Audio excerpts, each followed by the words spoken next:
Yes, so I'm Thomas, and if you want to practice on pronouncing my last name, that's Sundberg, which I understand is very complicated if you're from Poland. But then again, I'm not really good at Polish names, so I guess it's even. A testable architecture, that's what we're going to talk about today, and a little bit about understanding what you really should implement, because that's probably the hardest problem we have in this business, communicating. So I'm a developer, and my focus is on delivering software and implementing it. I do some mentoring, I do some teaching, and then I'm unlucky and I have to do DevOps as well sometimes. So build automation, test-driven development, behavior-driven development, teaching, which is fantastically fun, mentoring developers, testers, and then whatever. Lately, too much Docker, too much Kubernetes. Sounded fun. No, not that fun, not at least for me. Definition of done. We all have definition of done. Sometimes it is the test should pass. Sometimes there should be documentation written. Sometimes it's okay if it just compiles. That's not good enough. Working software in production, that's the only way, the only definition that is valid and used by real users. Until then, it's just waste. So definition of done is working software in production. I don't care about it anywhere else. It happens that I play the trombone. So you can't just do software development, you have to do something else as well. So I'm an amateur musician as well, and it's great fun. So, testable architecture. What's that? I think it's an architecture that supports creating confidence that whatever we're building actually works. We have to trust whatever we do. And it's something that can offer us really short feedback loops when we do the testing. If it takes an hour, 2 hours, 3 hours, it's not feasible. It's not okay. If it takes a minute, that's too long as well. Below 10 seconds, we're getting somewhere. Below 1 second, yes please, if possible. That's hard. It is doable. We won't see that today, unfortunately, because this is a Java system and the JVM is slow to start. But the keywords here is creating confidence and making sure that we have really short feedback loops. I want feedback now, not in a minute. I'm impatient. But we have a problem in this industry. We have a communication gap. I don't think we understand each other, or we can't hear each other. I think there are people who don't care, and those I don't care about. But we need to bridge this communication gap. That is, understand what should we create from the beginning. We can learn a lot about all the fantastic tooling, and we can create something that is amazing, but it's really ways to create something that shouldn't have been created from the beginning. So it's a good idea to understand what the insert root word you should create. Very important. So the goal here today is to understand a little bit what to build and then be able to implement it with confidence. That's what I'm aiming for. Have you heard about something called behavior-driven development? Hands up. Right, good. Then you know that it consists of 4 things, as my t-shirt says. Conversations. The most important thing about behavior-driven development is talking to people. Then create concrete examples. Most people can't understand an abstract description because it's abstract, and that's hard. A concrete example is much easier to talk about and discuss, criticize. These are then translated into automated acceptance tests. And finally, we write some production code. But if we haven't had the conversations, we probably won't even know what to build. We build something. That's probably wrong, but it's something.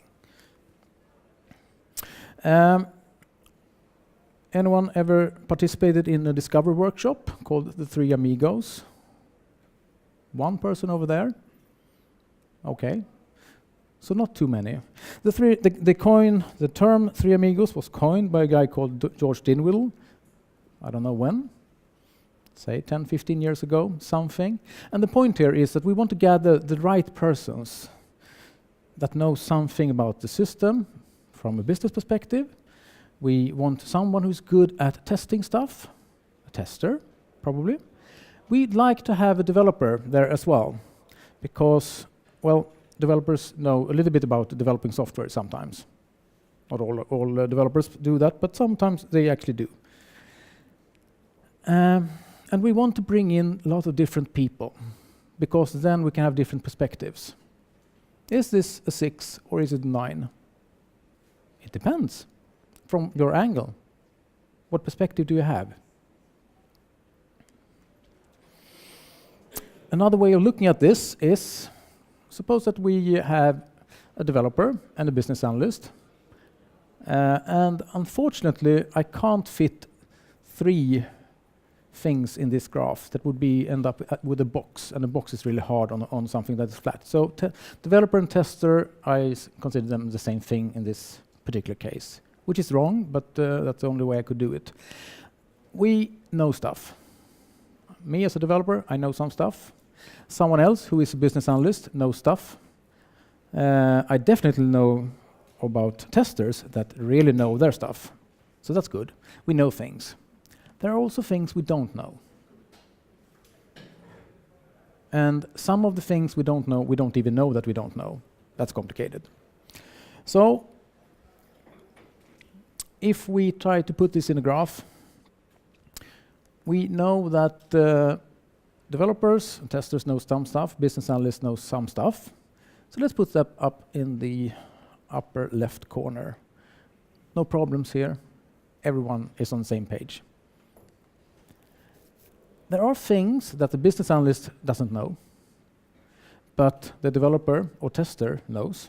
So they can teach the business analyst about these things, or at least talk about them and tell them that this is important. There are things that I, as a developer, or someone, maybe we have a tester in the room, doesn't know. So we can talk about that, but the business analyst knows about it, so they can teach us. And then we have the danger zone, the unknown. The area where we don't even know that we don't know. This is where the bugs live. So no problems upper left corner. No big problems upper right corner either, because we can teach each other. Lower left, no, it's okay. Danger zone. So the unknown. What we want to do is to find those. But since we don't even know that we don't know about them, we can't find them easily. We will probably find them when we deploy the system into production and get feedback from real users. But since we don't know what we don't know, we can't foresee this. So it's horrible, but we can't do much about it. So behavior-driven development tries to, if you do these discovery workshops, chances are that you will learn a little bit more than if you have a traditional specification written by a business analyst, because they will only put in stuff there that they know about.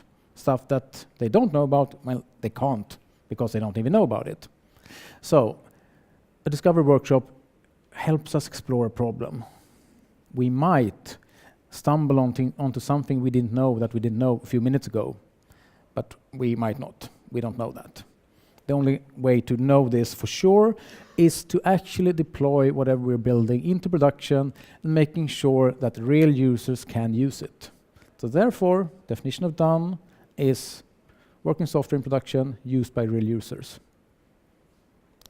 And it takes forever to get stuff into production sometimes, but if we can reduce that time, that would be nice. If we can get something into production in, I don't know, a few days, that would be awesome. 6 months, no please. 5 years, I won't even be here then. One activity that you can do during these discovery workshops is called example mapping. And I won't talk too much about it because that's not the topic today. But it's a very simple technique. Use pen and paper. Create a map like this, where we say we take a user story, write it down, one story. We see if we can come up with examples describing how this should be interpreted. Maybe we know about rules, write them down on a piece of paper. Maybe we think that this user story, or someone thinks that this user story is very, very well defined. But maybe when we discuss it, we'll will have questions. Could happen. If we don't have any questions, we have a few examples, then we're probably ready to start implementing it. If we don't have any examples, but lots of questions, don't even try to implement it. Find the answers to those questions instead, and then go back. So this is perhaps the most important part of behavior-driven development, and I won't talk much more about it. If you're interested, I will have a course in Warsaw in December, 5 or 6 of December something. Talk to me later if you're interested. It's a public course. The same course will be available in Berlin in October and Bucharest in November. So, pen and paper, what should you expect from such a session then? Well, something like this. A concrete example, or a set of concrete examples. You don't have to do much more than this. So this is an example of this is an example of an example. That's very meta, isn't it?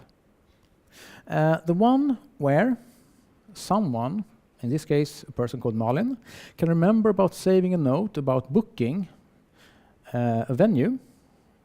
So this is a concrete example. I asked my girlfriend for some help, and she was just about to plan an 60 years concert with an orchestra. We will have it on the 27th of October, and we need a venue. So I should remember to do this. That's her example.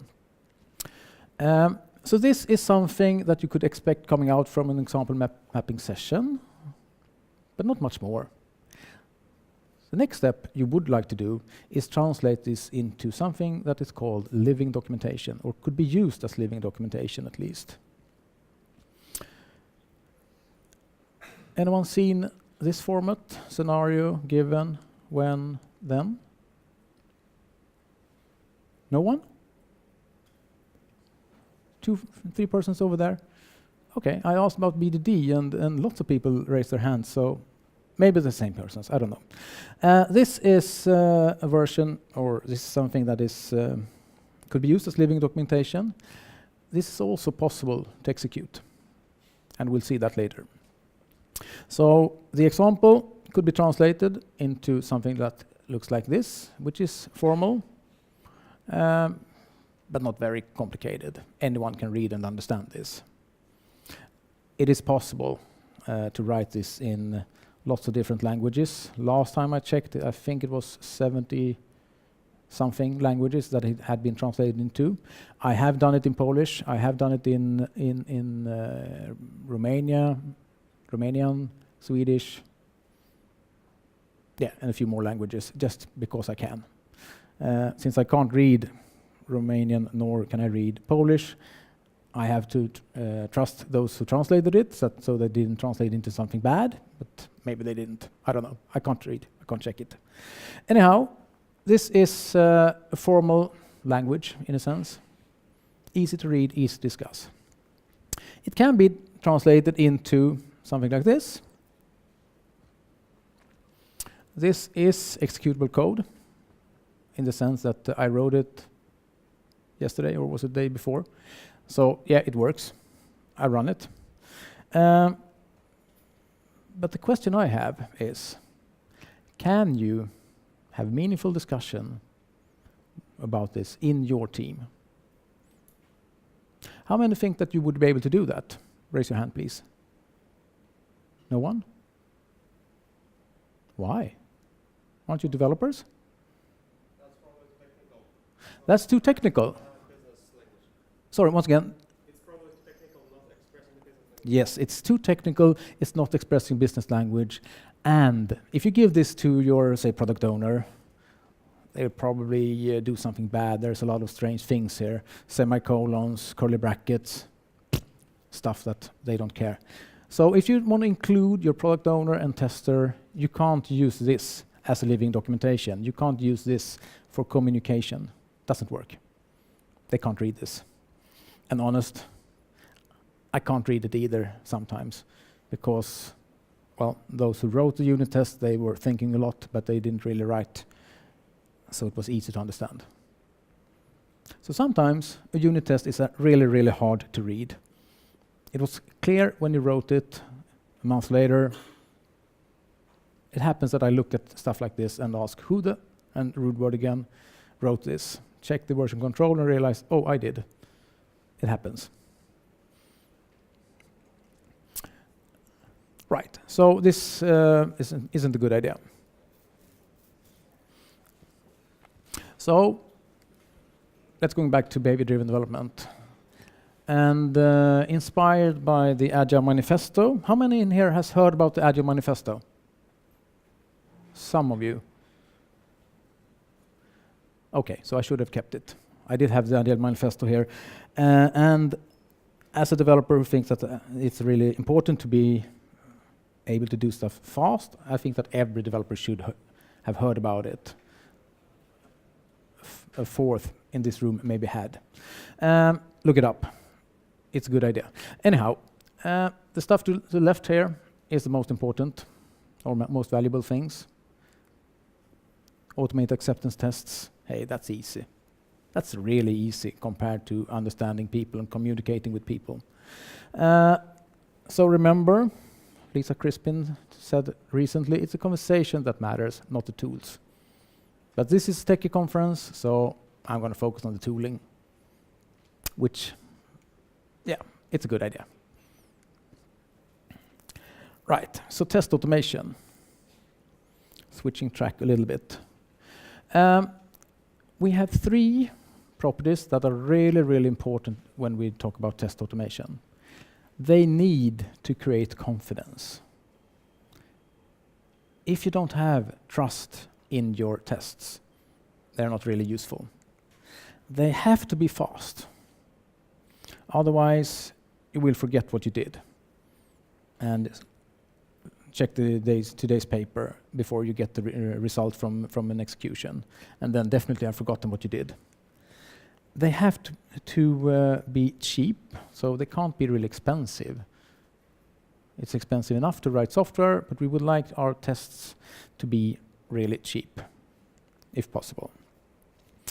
Unfortunately, you can't have the cake and eat it at the same time. And I did look it up. It is a saying in Swedish as well as it is a saying in English. But you can't eat something and keep it. That's not the way things work. I don't know if there's a translation into Polish. I would expect it to be. So we can't have all of these at the same time. We can have confidence, then we probably won't have speed, nor will we have low cost. If we relax the confidence part a little bit, we can get speed and we can get low cost. So the question now is, can we balance this? Is it possible to get the best out of both these worlds? And my answer to that question is, yes, it is possible. Is it easy? Not necessarily, but it's possible. Anyone ever seen this pyramid? Sometimes referred to the testing pyramid. Some people call it the agile testing pyramid. We're trying to say that you don't want too many of some things, such as tests that hits the UI. You want to have more in the middle, and you want to have lots of unit tests. And it could be interpreted that you don't want too many slow and expensive tests, but you want many fast and cheap tests. Unit tests tend to be really fast, and therefore give feedback really soon, and they tend not to be too expensive, at least not in terms of running. So let's look at a concrete example. So I asked my girlfriend for a concrete example, and this is what I got. Oh, bummer. I bet you can't read Swedish. So my translation is, she wants a to-do list. She has a long commute, and so she wants to be able to open up a web application on her phone and just scribble down notes, stuff that she needs to do. She's a chairman of an orchestra, and there's a lot of stuff to do there. And she don't want to push a save button. Should just work. Okay, so I haven't written that application for her, but I used it as an example here. If I translate this into something that is executable, we're here. So this is a complete feature file with some formatting. And the headline, handle notes, just for documentation. Then user wants to save notes easily, only documentation. Then we have the meat. We have a scenario, which describes as Malin wants to save a note about an upcoming concert. Okay, so that's just information. And then we have things that will actually be possible to execute. Given something, we set up a system on the test. We do something, we use the system on the test, and then we expect the result. I have seen 2 presentations today by the same person who set up his unit test this way, given when then as comment. That's really good. Although I think that it might be easier to discuss if you have this format. But the point here is that you want to set up things, you want to use it, and then you want to verify the result. That's the way all tests behave. So an implementation of this could look like this. So what do we have here? I added some comments to make it easier to see which line maps to which method. So given is mapped to the annotated line given, and then something strange. If you know your regular expressions, it's not something strange, but the rest of us, it's something strange. We're mapping, in this particular case, the name Malin. Wanted to remember 2. And then book Erik Eriksson Hallen will be used as a parameter. So this one, as you might be able to see up in here, is working with something I call it's called Notes Repository. So this is an in-memory solution of the example we saw previously. We're able to create a model, save something, and verify that it's there. Easy, in a sense. Although there's no persistence here or anything like that, but I can do it in memory. This is not very flexible. It's just hitting the application in one spot, but it's a start. So this one is able to give me speed. It's not too expensive to run. It doesn't give me any confidence. I don't know if a web application will work after I executed that part. I know that the model inside of the application might work, but I have no idea to know if the application is wired up properly or not. So to know that, I implemented this, which, if you can read this, you have really good eyesight. I can't read it. So let's zoom a little bit. Pretty much the same thing in the sense that we have 3 different methods mapping the 3 sentences you saw in Gherkin a few minutes ago, given something. But in this particular case, we're using something called Selenium. Has anyone used Selenium? Oh, I'm sorry to see here. I have done as well. It's a great tool, shouldn't be used too much.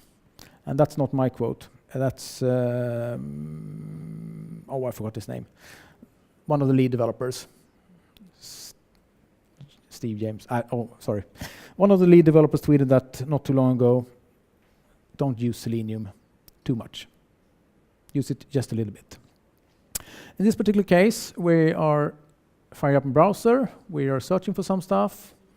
Saving is done. You don't have to do that because there is no save button. But when you leave a form when you leave a field, it will be saved automatically, and then you verify that it works. This is great. It creates confidence. It's horrible because it's slow, and it's expensive. It's expensive to run stuff like Selenium. So how can I achieve confidence, speed, and low cost at the same time? Well, all problems in computer science can be solved by another level of indirection. That is, introduce some kind of abstraction layer somewhere and push the problem somewhere else. That's what we do. Developers, we push problems around. Sometimes they're easier to solve here. Okay, let's solve them there. Sometimes it's over here. Let's do it there. So, let's introduce an abstraction layer for this. This is something called the testing Iceberg, which you probably never had heard about. It's an idea that Seb Rose and Matt Wynn came up with, I don't know, 6-8 years ago, something, trying to say that some stuff is business interesting, some stuff is not. Those things that are business interesting could be, and perhaps should be, expressed in a way that the business can read and understand and discuss. That is, use tools like Cucumber and Gherkin. They're great for communication. Some other things can be tested using unit tests. They are more technical. So depending on where you are, you can connect to the system on different themes. And the most important thing here to notice is that, yes, the UI is there. There's a section of the service layer, whatever that happens to mean. There's a section of the unit layer, as in test stuff in the very middle, as we saw previously. Test stuff in the model. That's okay. And test it using Cucumber, if you want. And this leads me to something that is sometimes referred to as a hexagonal architecture. Who has heard about that? A few guys. An idea introduced by a guy called Alistair Cockburn a long time ago. I'm not really sure how long time ago. We're talking 20 years or more. The idea is that we have a core, the inner circle, and in that core we have whatever we need to solve the business problem. But we don't have an interaction with outside in the inner core. We have the interactions at the edges, and therefore, in this case, there are 6 of them, therefore hexagonal, 6 edges, where we translate from whatever we have on the outside to whatever we need on the inside. And the good thing here is that you can replace, say, if I use my mouse, yeah, so you can replace this part that I'm trying to point at. You can replace one port in here with something, or you can connect to it. You can replace or stub the connection to the database. And all of a sudden you can test your entire application logic without a database, which we did see a little bit about in the previous session in this room. And I think we saw it in the first Java session as well. These were the only ones I attended because they were in English, and unfortunately my Polish doesn't exist, so I didn't attend the rest of them. But the thing here is that you can replace these things. And if you have them in a very well-known area, it's not even hard. It's sometimes, So what I would like to do is to use the same example and connect from the web as well as to the model. And we did see 2 examples where I did this, but they were not very flexible. So they only tested one spot. And I would like to be able to vary where I connect runtime. So how can I do that? Well, I'll show you in a second. This one is also sometimes known as ports and adapters, another name for the same thing. There are people who try to push the name onion architecture. Same thing. We want to make sure that we have layers that are easy to manipulate, switch in and out, so it's easy to test in different ways. So the inner core here has no idea about queues, reports, web stuff, databases, and we shouldn't care about it in the inner part of this architecture or this solution. This is very much bounded context if you talk about domain-driven design. It's a model. It's a small model, probably. So, this feature again. Now I would like to be able to run it fast with fast feedback, and I would also like to be able to create confidence. So how can I do that? Well, I have Gherkin. This is Gherkin if you didn't know that. I have the steps, as in the translation from these into Java code. So if I introduce some kind of helper object, that helper can decide, should I connect to the in-memory solution, or should I use a browser, and then connect the application. So, one solution, or actually translating this into code, would be to create a note helper. This one will decide which implementation to actually use. So at the moment, we don't know, and we don't care. We need to translate Gherkin into Java, because we want to move from the language that we can communicate with business analysts and similar people into code, because computers are really bad at natural languages. So these steps are only used for translating Gherkin into Java, nothing more. The interesting stuff happens here. So this is the note helper, and in its constructor, I'm checking a system property. Do I have a property called browser or not? And if I have, create a browse note helper. That is something that will use Selenium to check if this is actually working or not. And if I don't, then use an in-memory note helper. That is something that will connect directly to the model. The in-memory looks like this, which is very, very similar to the earliest code example I showed you. I create something in memory. I read some stuff. I get the user and the note. I make sure that I translate into something, and then I save it, and then I return it so it can be used somewhere else. I also introduced the method clean. That is not needed if in the in-memory solution, but it is needed when I have a browser. So this is one way of helping me to communicate with the system on test. The browser version looks like this, and it's not possible to read, so let's zoom a little bit. I need to set up Selenium. So I find a driver on the path. I start the application. So I do main. So this is a Spark Java application, a tiny web framework only. Well, it doesn't really have anything else. How should I put it? It's a really simple Java framework for writing web applications. If you've heard about Sinatra in the Ruby world, this is pretty much the same thing.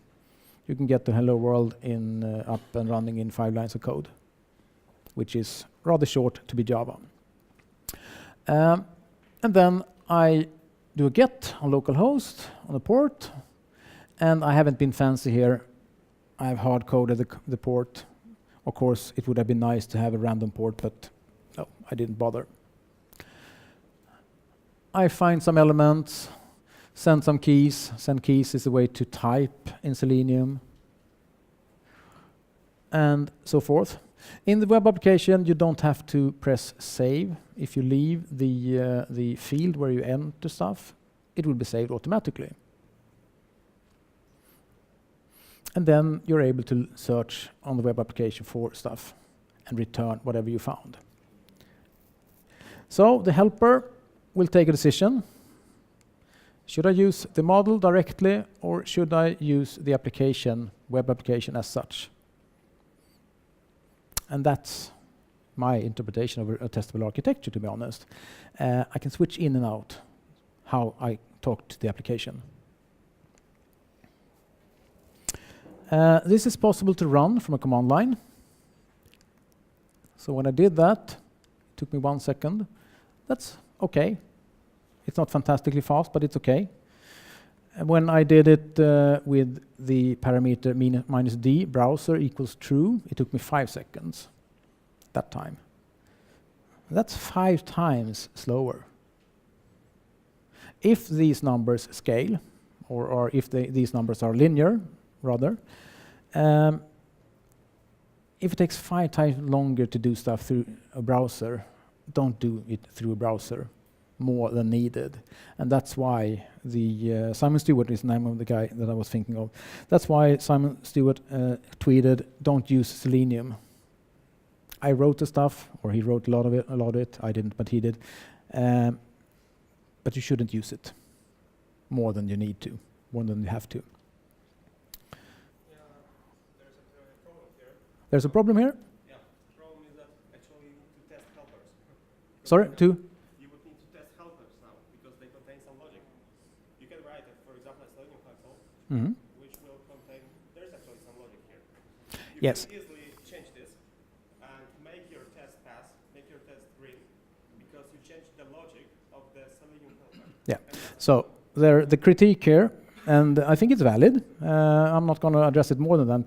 It's a valid critique. There's too much logic in the helpers. I think that's a reasonable interpretation of what you said, and therefore this is brittle. And yes, I agree. There's a risk.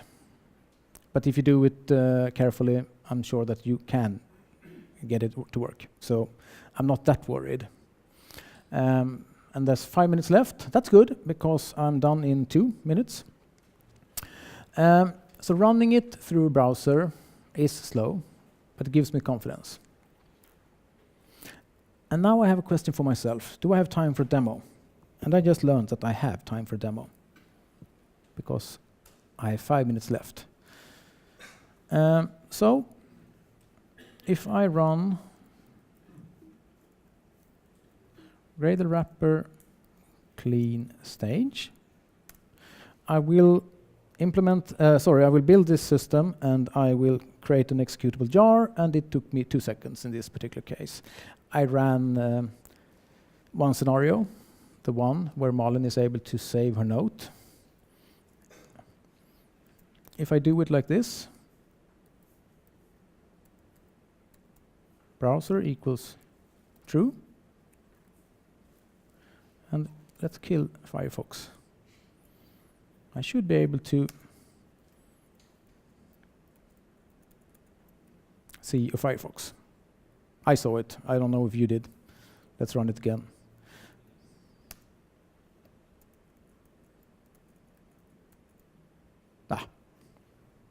Okay, so it's a little bit too fast for a demonstration, but Firefox was started, which is good enough for me at the moment. Running from a command line. Why? Well, this is the reason. Any CI server I've ever used is able to run stuff from a command line. And since I, in this particular case, used Gradle wrapper, you don't even have to install Gradle. You have to have a JVM installed, and that's about it. I think the wrapper idea is fantastic. So my conclusion today is that test automation without understanding the problem is, to use a nice word, rubbish. If you automate stuff that shouldn't even have been implemented, that's waste. One way of understanding what to actually implement is to use behavior-driven development. I'm sure that there are other ways that are very good as well, but I found that this is a really nice way for me to understand what to implement, what to test. Your architecture must support testing at different seams. and seams, as in the things that keep clothing together. So you must be able to connect at many different places. I showed you an example where I connected 2 places. It's easy to extract this and say that you should be able to stub out the database. I don't even have a database, so therefore I don't have to do that. So all of a sudden, if you do that, you have one more situation where you should perhaps be able to run it using a browser with a database and a browser without a database, and so forth.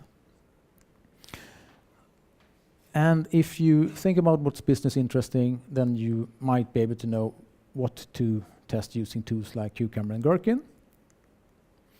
We want confidence, we want speed, and we want low cost. So therefore, think about the testing pyramid. I'm sure you do your best. Just remember it. This example is available on GitHub if you're interested. Yeah, download it, run it, play around with it. And since I'm not really out of time, I'll open up Firefox to show you. And I saw someone picking up a camera, so I'll return in a second. GitHub. That's me. That's memory. Yeah, 4 hours ago, I did the last change. So, on my GitHub account, memory. The last thing I would like to do is say thank you to Johan Helmer and Henrik Jörnvall, who helped me out yesterday when I did a test run and was really, really upset with stuff that I wasn't comfortable with. We are partners in crime in some other situations as well, and well, I'm really grateful that I can get their help. So I'm Thomas. I've been talking about testable architecture, and if we have time for questions, I think we can take 1 or 2 questions. There's a microphone. Any more questions? Yeah, yes? Can testable architecture actually be the result of writing test first? Or you need to have architecture first to make it testable? So which is first? From my perspective, you can definitely write the test first. You want to aim for something. And test-driven development without thinking, that's a really bad idea. So you want to do some design upfront. I'm not talking about big design upfront, but if you know where you want to be, then you can go there. So if you know that you want to be able to switch things in and out, then you're headed from this direction. So maybe you use this architecture without even having a name for it. It's definitely possible. But there's nothing saying that you can't do test-driven development and end up here. I would say that it's rather likely that you do it if you do it outside in. If you do it inside out, that's another thing. But if you do test-driven development according to Nat Price and Steve Freeman, outside in with a double loop TDD, you will probably end up here. That is actually where they end up in their book, Growing Object-Oriented Systems Guided by Tests, which is the best book you can read. I don't have a picture of it, but it's a really good book. Okay, so thank you very much, guys, or rather, thank you very much, folks.